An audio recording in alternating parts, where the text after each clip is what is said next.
Camerounaises, Camerounais, mes chers compatriotes, nous voici parvenus au terme de l'année 2020.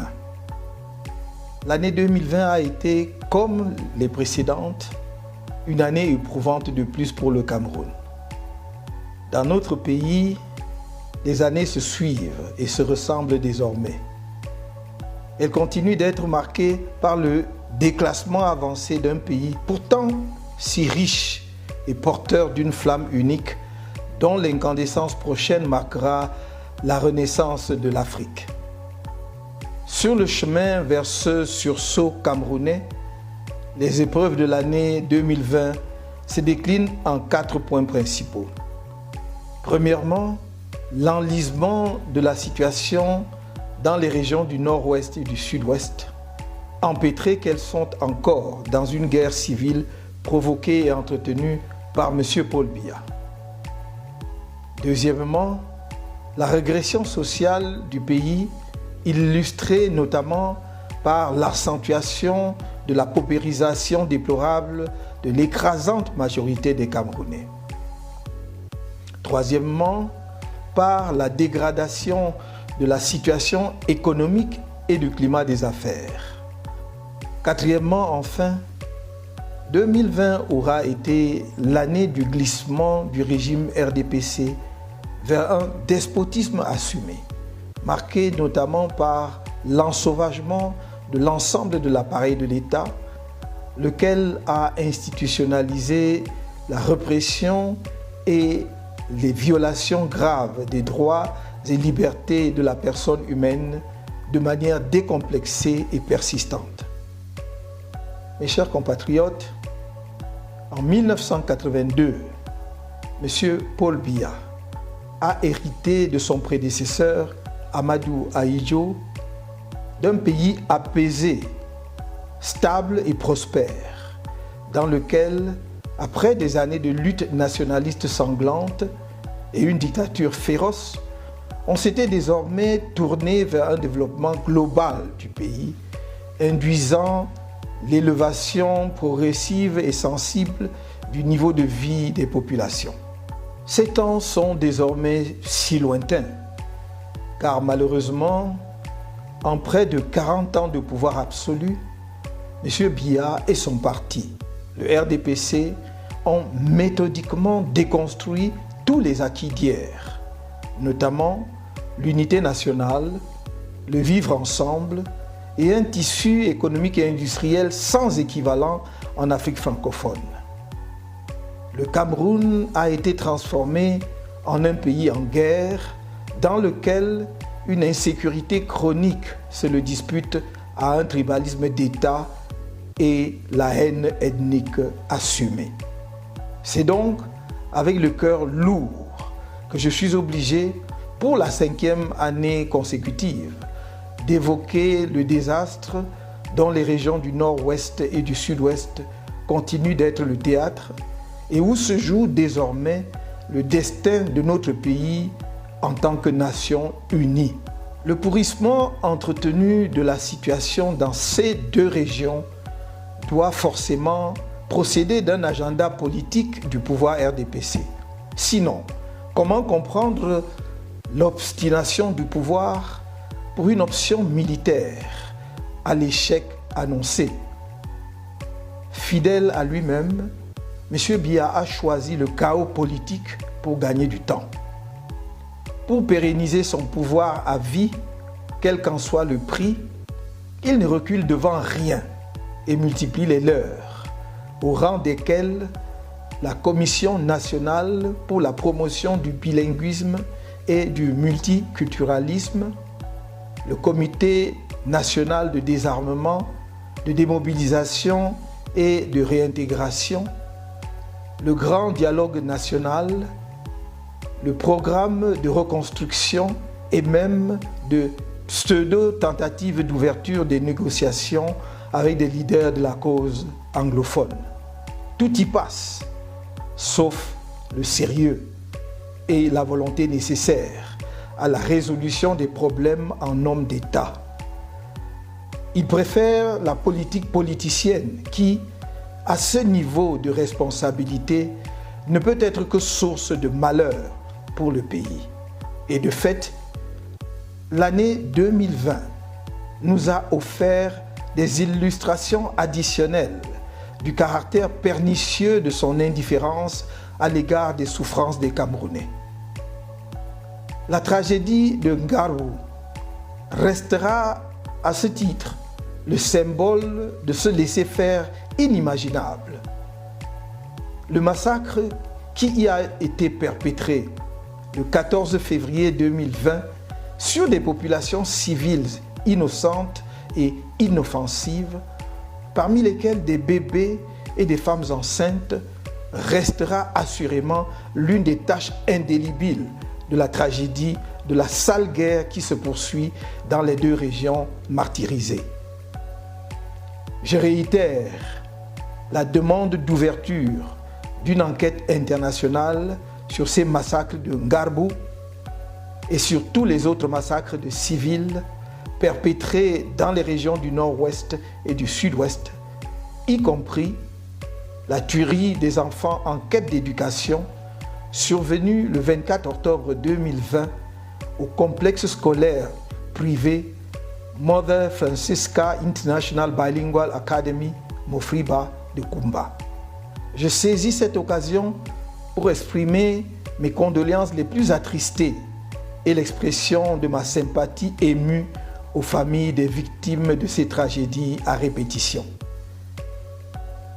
Comme vous le savez, je n'ai cessé de proposer une solution concrète pour la résolution de cette crise devenue une détestable guerre fratricide. Cette solution se décline en 3 points principaux. L'instauration immédiate d'un cessez-le-feu, la libération immédiate de tous les prisonniers de la crise anglophone, y compris M. Sissikou Ayoub Tabé et ses camarades, l'ouverture d'un dialogue politique inclusif impliquant tous les acteurs pour débattre de toutes les questions, y compris celle de la forme de l'État et de la réforme consensuelle du système électoral, afin de permettre aux populations de se doter de dirigeants légitimes. Il faut en effet dialoguer avec tous les Camerounais sans exception, y compris ceux qui défendent pour le moment la thèse de la sécession. L'insécurité au Cameroun ne se limite pas, hélas, aux seules régions du nord-ouest et du sud-ouest.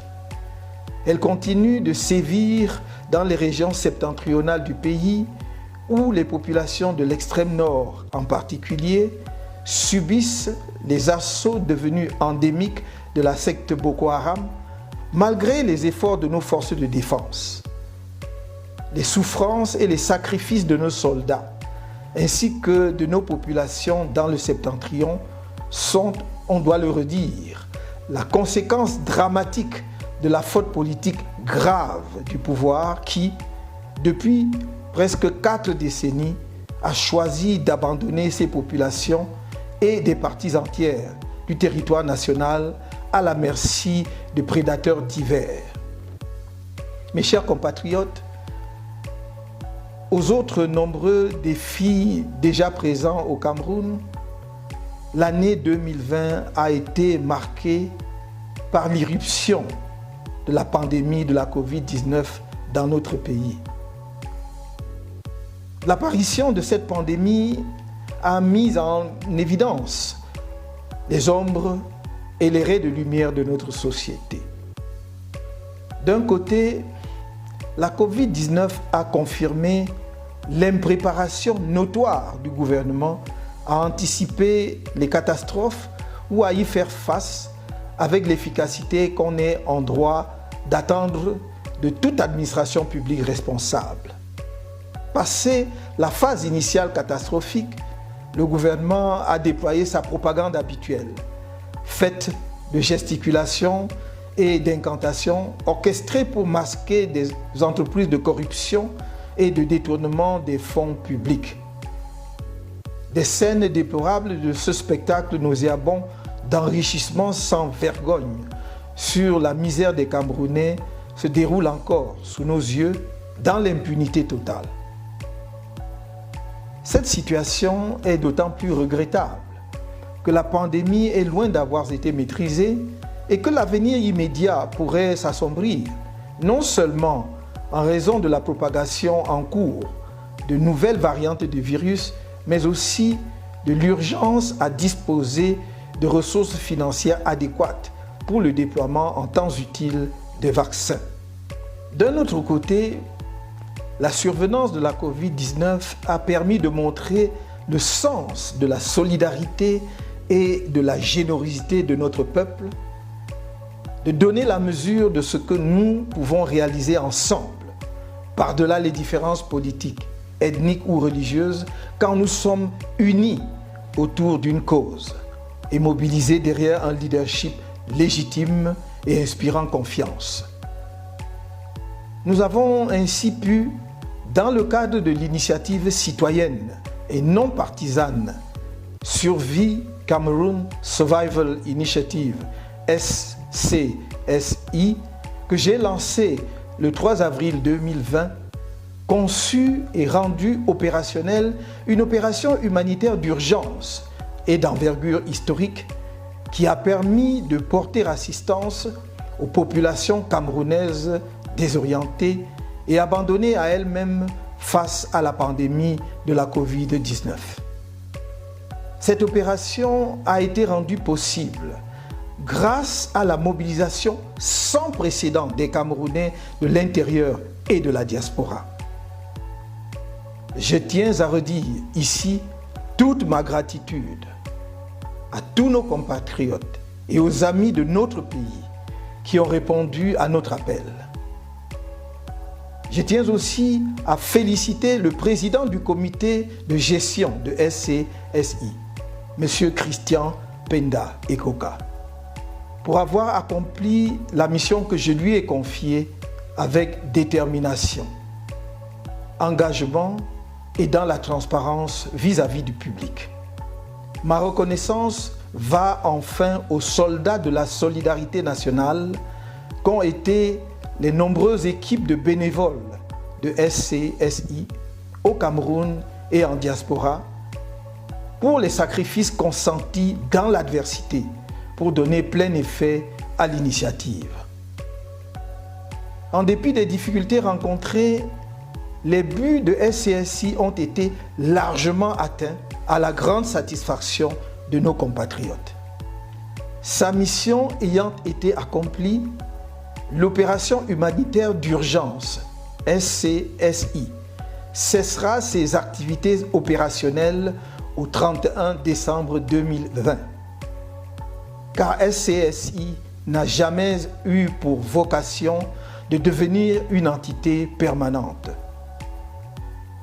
Les activités du comité de gestion qui est en place vont donc se recentrer sur la clôture administrative de SCSI.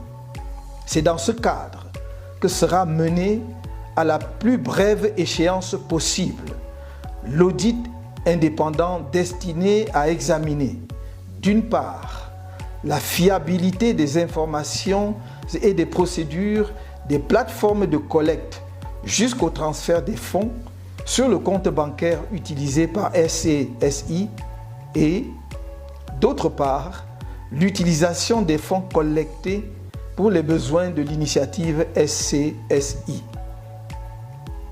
La procédure de sélection sur une base compétitive et transparente d'un cabinet d'audit a ralenti la mission d'audit et n'a pas permis de tenir la date du 20 décembre que j'avais impartie à cet effet. Mais la mission est désormais engagée et à ma connaissance, toutes les personnes et structures concernées collaborent pleinement avec l'auditeur indépendant. Mes chers compatriotes, l'impact économique de la COVID-19 a été désastreux pour notre pays. Elle aurait entraîné la fermeture de nombreuses entreprises et provoqué le placement en chômage technique d'environ 54 000 travailleurs, ainsi que le licenciement de quelques 14 000 personnes dans un environnement où très peu de Camerounais ont un emploi. Dans l'édition de mai-juin 2020 de sa note de conjoncture sur les répercussions de la Covid-19 sur les entreprises, le groupement interpatronal du Cameroun, GICAM, estimé à 3 139 milliards de francs CFA par rapport à 2019, la perte en chiffre d'affaires des entreprises est à 521 milliards, le manque à gagner correspondant pour l'État en termes de recettes fiscales et autres. Dans l'ensemble, les entreprises expriment dans leur grande majorité leur insatisfaction par rapport aux mesures de soutien annoncées par le gouvernement. Elles attendent de l'État un soutien plus conséquent dans les domaines fiscal et financiers sous forme de facilités diverses. Mais le régime RDPC a-t-il jamais compris le rôle moteur essentiel de l'entreprise dans l'économie moderne et le développement d'un pays? Sinon, il n'aurait pas rendu le Cameroun si peu attractif pour les investisseurs. Il suffit, pour tout comprendre, de constater que notre pays s'est abonné au dernier rang de tous les classements mondiaux. Qu'il s'agisse de l'indice de perception de la corruption de Transparency International, du Doing Business de la Banque mondiale, de l'indice Mo Ibrahim de la gouvernance ou encore des divers classements des meilleures universités et institutions de recherche en Afrique, je n'ose pas dire dans le monde. Aucune oreille attentive n'est prêtée au milieu d'affaires nationaux. L'État peine à honorer sa dette intérieure et pénalise en cela les entreprises locales. Il ne fait pas confiance aux entrepreneurs locaux dans l'octroi des marchés publics d'importance. Avec qui ce régime veut-il développer le Cameroun, si tant est qu'il n'ait jamais eu l'intention de le faire? Les désillusions des projets structurants, qui sont autant de grands échecs, là où l'on attendait les grandes réalisations, les grandes réussites et les grandes opportunités, que sais-je encore, en vue d'une émergence fantasmée, ont achevé de dénuder un régime autiste, prédateur vorace et sans boussole. À l'heure du bilan, on doit se contenter du néant. Et les Camerounais n'ont que leurs larmes devant la surévaluation des coûts des projets et le dépassement des délais dans la réalisation des infrastructures, voire l'abandon de certaines d'entre elles dans la forêt des chimères. Qu'il me suffise ici de citer, en matière d'énergie, le projet de barrage de Bini-Warak, dont les travaux sont bloqués depuis 2018 en raison de l'incapacité de l'État du Cameroun à verser les 4 milliards de francs CFA de frais d'assurance sur l'emprunt obtenu auprès du bailleur chinois. La palme d'or du régime pour le coût au kilomètre de route le plus cher au monde. 7 milliards de francs CFA au Cameroun contre environ 2 milliards de francs CFA en moyenne, selon les données de la Banque mondiale. L'autoroute Yaoundé-Douala, commencée en 2014, et les 11 km de la bretelle Yaoundé-Simalène, entamée la même année, demeurent des arlésiennes. La fin de la construction est annoncée pour 2024 et, entre-temps, le coût de construction de chaque kilomètre sera passé à 42 milliards de francs CFA, un nouveau record absolu. Oui, mes chers compatriotes, pendant que quelques-uns s'enrichissent par la corruption, le clientélisme et la gabegie institutionnalisée par l'État RDPC, la paupérisation de la grande majorité des Camerounais s'accentue. Le rapport sur l'indice du développement humain 2020 publié par le Programme des Nations Unies pour le développement qui analyse les données couvrant l'année 2019, donc avant l'apparition de la Covid-19, est révélateur à cet égard. Il montre en particulier que le Cameroun est un pays profondément inégalitaire qui se situe largement au-dessus de la moyenne des pays à indice de développement humain comparable, tant à l'échelle mondiale qu'en Afrique subsaharienne. Le rapport fait enfin état de ce que nous voyons tous au quotidien, à savoir un indice de pauvreté multidimensionnel catastrophique, avec 64,6% de la population vivant soit en situation de pauvreté multidimensionnelle, soit considérées comme des personnes vulnérables à la pauvreté multidimensionnelle.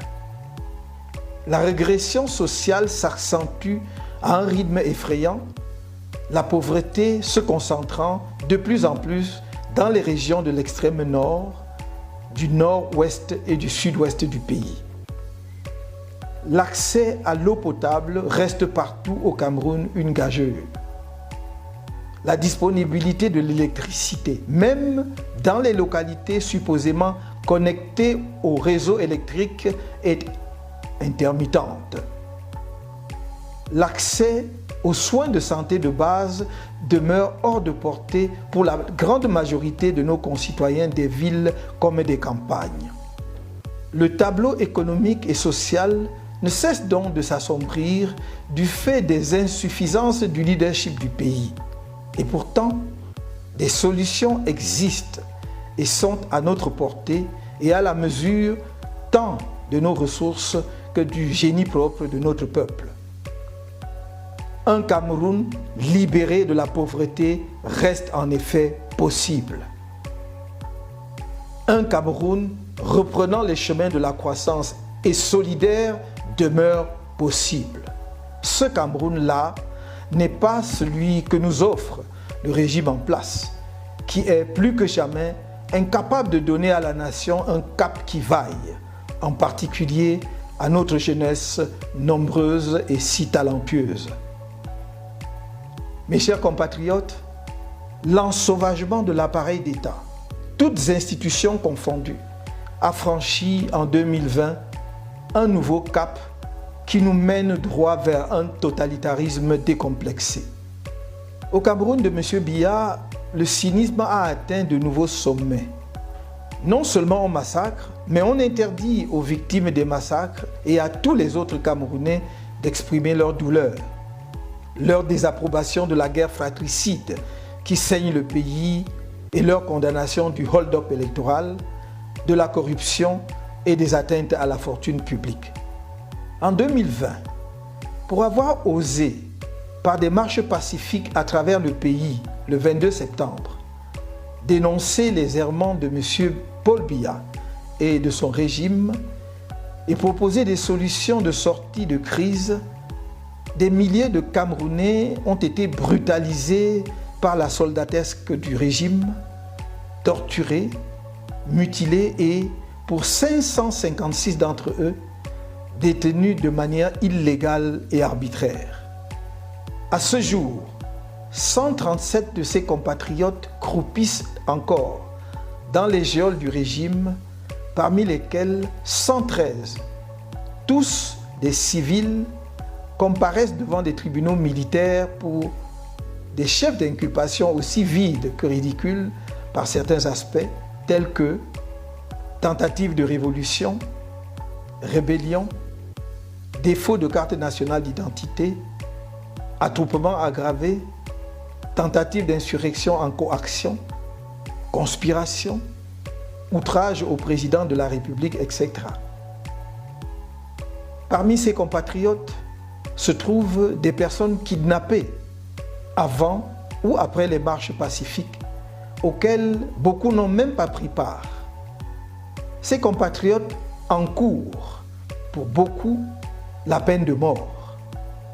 Parmi ces personnes figurent, entre autres, le professeur Alain Foguetédon, trésorier national du MRC, M. Olivier Bibou Nissak, conseiller et porte-parole du président national du MRC, M.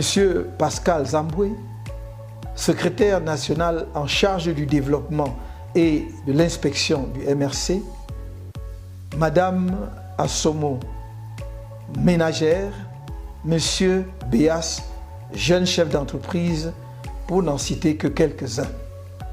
Ses compatriotes ont retrouvé dans les geôles du régime M. Mamadou Yacouba Mota, premier vice-président national du MRC, otage politique fait prisonnier à la suite des marches blanches du 1er juin 2019.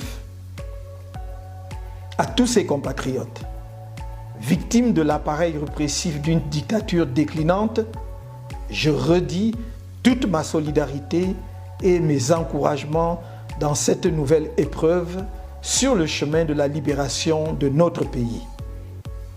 J'exige une fois de plus la libération immédiate et sans condition de toutes les personnes arrêtées avant, pendant et après les marches pacifiques du 22 septembre 2020. Comme l'ont relevé un groupe d'experts indépendants du Haut Commissariat des Nations Unies aux droits de l'homme, le 12 octobre 2020, je cite, « La violence contre les manifestants a été disproportionnée avec utilisation de gaz lacrymogènes et des canons à eau pour les disperser violemment. Le gouvernement a également déployé un dispositif de force de sécurité important pour empêcher les manifestations pacifiques. » Fin de citation. Les mêmes experts ont fait part de leurs préoccupations à l'État du Cameroun et lui ont rappelé, je cite, qu'en vertu du droit international, tout individu a le droit d'organiser des réunions et de participer à des réunions pacifiques, de s'associer avec d'autres et de prendre part à la vie publique. Aucun de ces actes n'est un crime et le Cameroun devrait célébrer et accepter la dissidence car une véritable démocratie prend en compte les demandes de la population au lieu de les réprimer. Fin de citation. C'est le lieu pour moi d'adresser à nouveau mes chaleureuses félicitations aux populations camerounaises qui sont sorties massivement le 22 septembre 2020 pour exprimer leur opposition à la poursuite de la guerre civile dans les régions du nord-ouest et du sud-ouest et au maintien d'un système électoral inique qui rend impossible l'expression démocratique du peuple camerounais. Nos populations ont fait preuve d'un courage héroïque face à un déploiement sans précédent de la machine répressive du régime, digne d'une situation d'état de siège. Par leur comportement pacifique exemplaire, même devant la charge barbare et injustifiée des forces répressives, ces populations ont fait montre de leur maturité politique, de leur sens de responsabilité patriotique et de leur civisme dans l'expression de leur profond désir de changement dans la paix et le respect de la Constitution de notre pays. Le 22 septembre 2020, des journalistes ont également été victimes d'actes de torture par les forces de répression déployées par le régime, augmentant ainsi la liste des journalistes et des lanceurs d'alerte victimes de la barbarie du régime. 2020 s'achève aussi sans que justice ne soit rendue au journaliste Samuel Ouazizi, dont la mort a tout l'air d'une affaire d'État.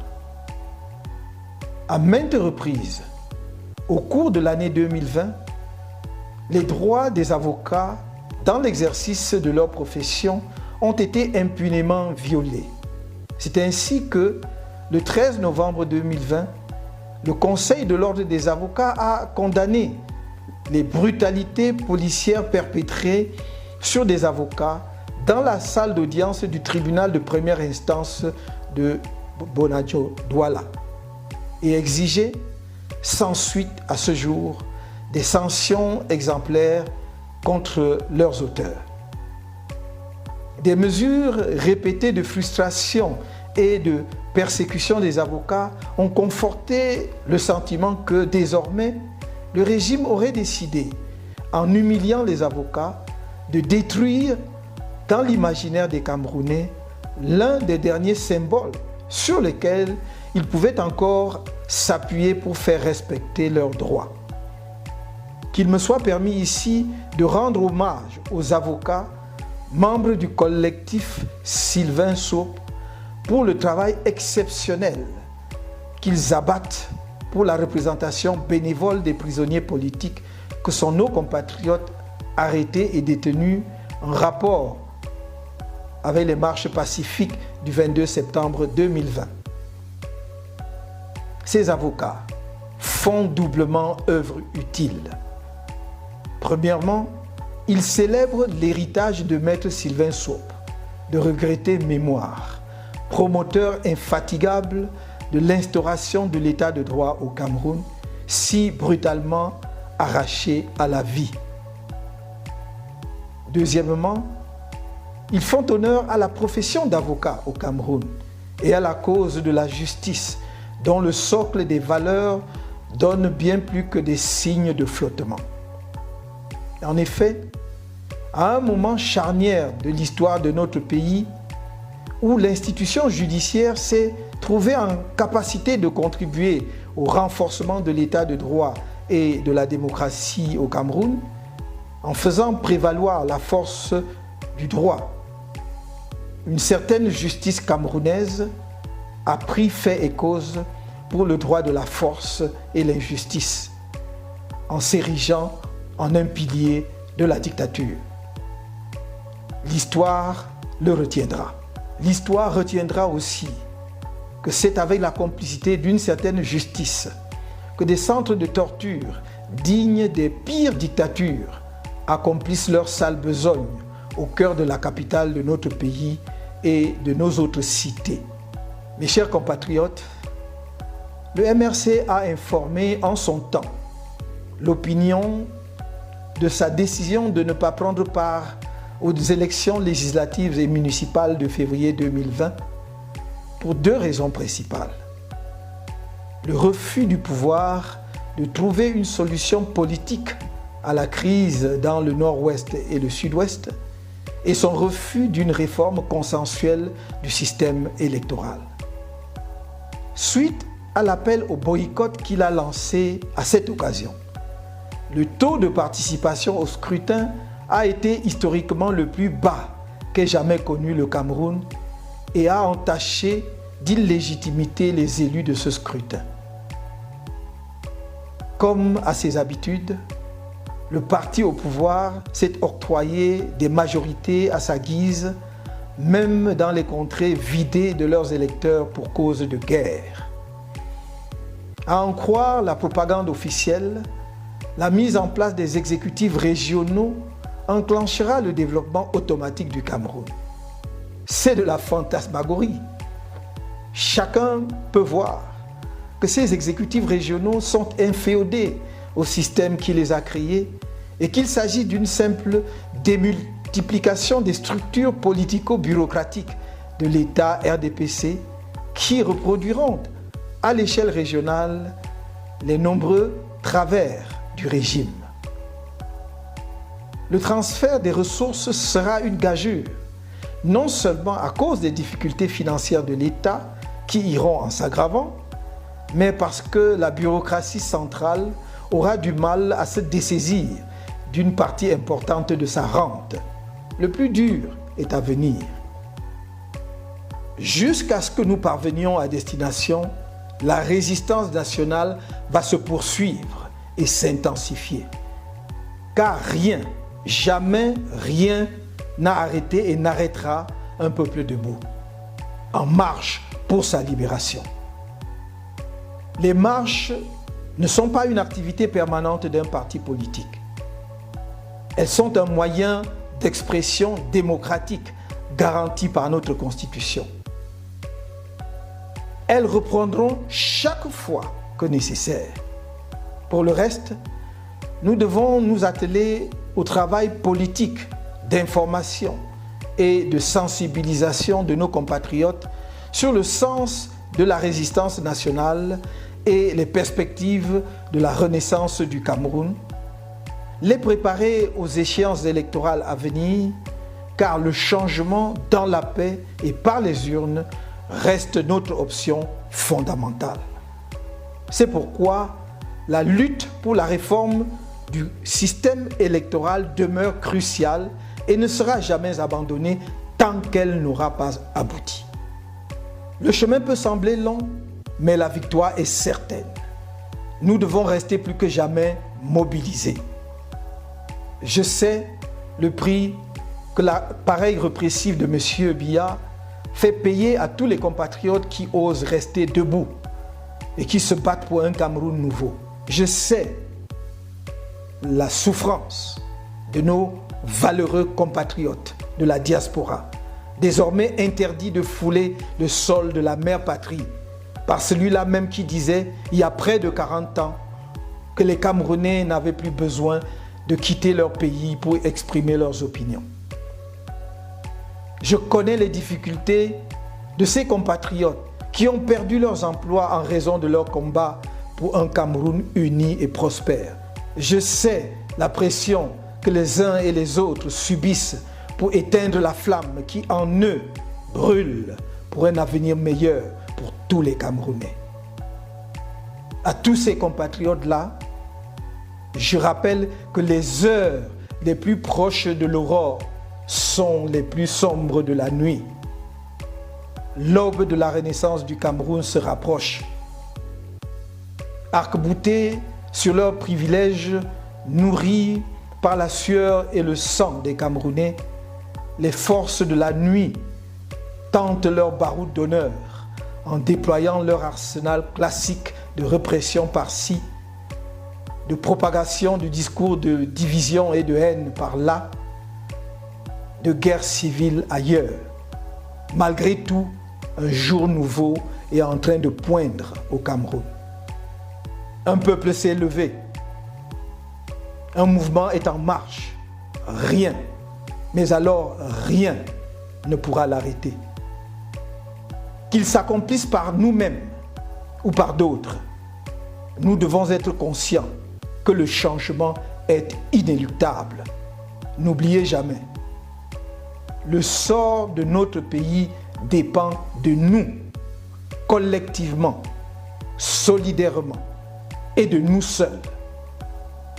Ne l'attendez pas d'un individu seul, quel que soit son courage et sa détermination, ni d'une quelconque puissance étrangère, quelle que soit son amitié pour notre pays. Quant à moi, je continuerai de faire ma part.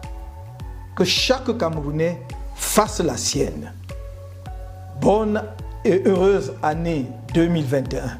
Que pleuve sur vous et vos familles une pluie de grâce tout au long de cette année nouvelle. Et que la paix soit sur notre pays. Que Dieu bénisse le Cameroun.